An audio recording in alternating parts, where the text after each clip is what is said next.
Kwa jina la Baba na Mwana na Roho Mtakatifu. Amina. Tumsifu Yesu Kristo. Milele amina. Wapendwa katika Kristo, karibuni katika tafakari ya leo. Leo ikiwa ni Dominika ya pili ya Pasaka, tutasikia tafakari fupi kutoka katika Injili ya Yohane sura ya 20 aya 19 hadi ya 31.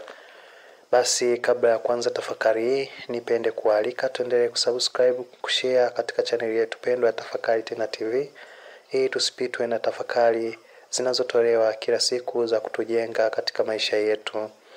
Basi siku ya leo tafakari yetu kutoka Injili ya Yohane sura ya 20 aya 19 hadi 31.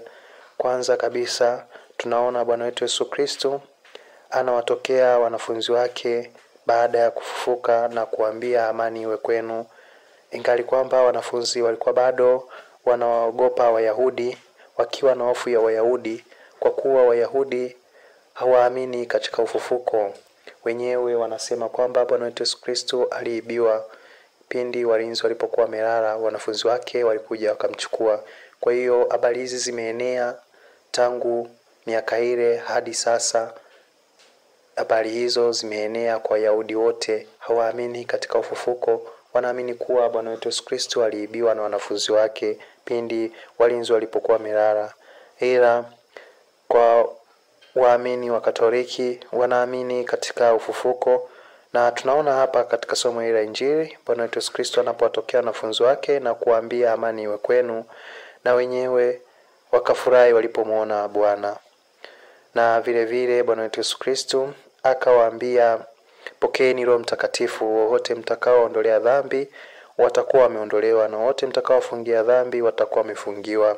Tunaona Bwana wetu Yesu Kristo anawapa mamlaka ya kuondoa na kufunga dhambi.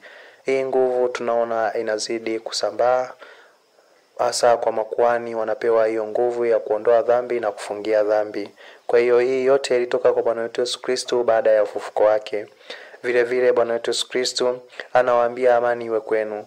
Na ukisoma katika maandiko matakatifu, sehemu nyingi za Biblia na maandiko matakatifu yameandika amani.